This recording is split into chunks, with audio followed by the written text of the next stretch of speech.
এই হালিম নাকি আমি বানাইছি। উফ, আমার তো বিশ্বাসই হইতেছে না। দোকানের থেকে এত মজার হালিম আমি কেমনে বানাইলাম, তাও মাত্র 70 টাকায় 1 কেজি হালিম। তো চলো আজকে তোমাদেরকে আমি হালিম রান্না শিখাই। আজকের হালিমটা আমি এই হালিম মিক্স দিয়ে করব, আর এটার দাম মাত্র 70 টাকা নিছে। তো এটার ভিতর 2টা প্যাকেট থাকে, তো 2টাই কাজে লাগবে, দেখতে থাকো। প্রথমে কড়াইতে দিয়ে দিতেছি পরিমাণ মতো তেল। তেলটা গরম হয়ে আসলে এখন দিয়ে দিতেছি 1/2 কাপ পেঁয়াজ, কুচি কুচি করে কাটে রাখছিলাম।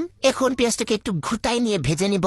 এরপর একদম অল্প করে আদা বাটা রসুন বাটা দিয়ে দিতেছি, সাথে মরিচের গুঁড়া আর পরিমাণ মতো লবণ দিতেছি। এখন মশলাটাকে একটু ঘুটাই নিব। ঘুটাই নেওয়া হয়ে গেলে হালিম মিক্সের ভিতরে যে ছোট প্যাকেটটা ছিল সেই মশলাটা আমি অর্ধেকটা দিয়ে দিব। এখন পুরাটা দেওয়া যাবে না, আবারও ঘুটায় ঘুটায় মশলাটাকে মিশাই নিব। একটু পানি দিয়ে মশলাটাকে একটু কষাই নিব, না হয় মশলা পুড়ে যাবে। তো এই যে ঘুটায় ঘুটায় কষাই নিতেছি, পুড়ে ফেলা যাবে না, তাহলে আমার পুরো হালিম নষ্ট হয়ে যাবে। এখন ছোট ছোট করে কেটে রাখা গরু মাংস দিয়ে দিতেছি, একদম ছোট করে কাটতে হবে হালিমে যেমন থাকে। তো দিয়ে আবার ঘুটায় ঘুটে মশলার সাথে এটাকে মিশাই নিব।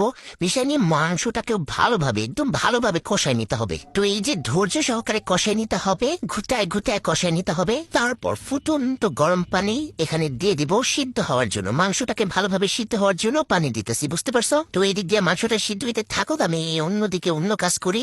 একটা বাটিতে 2.5 থেকে 3 কাপ ফুটন্ত গরম পানি নিয়ে নিছি। এখন হালিম মিক্স প্যাকেটের ভিতরে যে বড় প্যাকেটটা ছিল সেই প্যাকেটটা ঢেলে দিছি, দিয়ে সাথে সাথে নাড়াচাড়া দিয়ে নিতে হবে, না হয় কিন্তু এই যে দলা পেকে যাবে। তারপর ভালোভাবে মিশাই নিয়ে ঢাইকা রাখা দিতে হবে 20 মিনিটের জন্য। এদিক দিয়ে মাংসটাও প্রায় সিদ্ধ হয়ে গেছে। দেখো আজকে কিন্তু একদম পারফেক্ট রেসিপি দিতেছি, মনোযোগ দিয়ে দেখো আর বাসায় বানায় খাও, ঠিক আছে? তো মাংসটা সিদ্ধ হয়ে যাওয়ার পর এখানে ওই যে মিক্স করে রাখছি সেটারে দিয়ে দিব ঢাইলে একদম পানি সহ।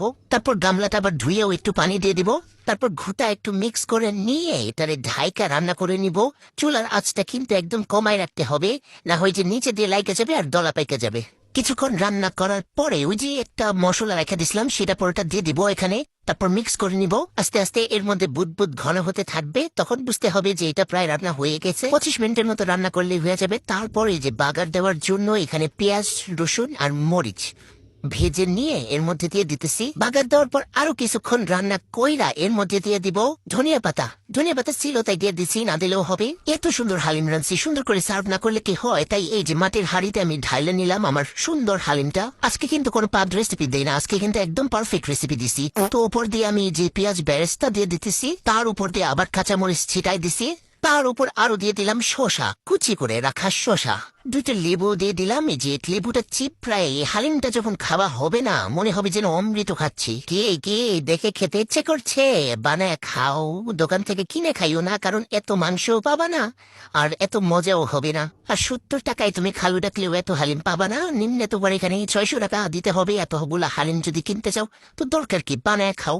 রেসিপি দিয়ে দিছি সুন্দর করে। দোকান থেকে কিনলে সব দিক দিয়ে লস, আর আমি গরিবস, আমি এত লস করতে পারবো না। তো সাঙ্গপাঙ্গদের নিয়ে এই হালিমটা খেয়েছি, আর সাঙ্গপাঙ্গরা আমার এত প্রশংসা করেছে, আমাকে এত প্রশংসা করে আকাশে উঠিয়ে দিয়েছে।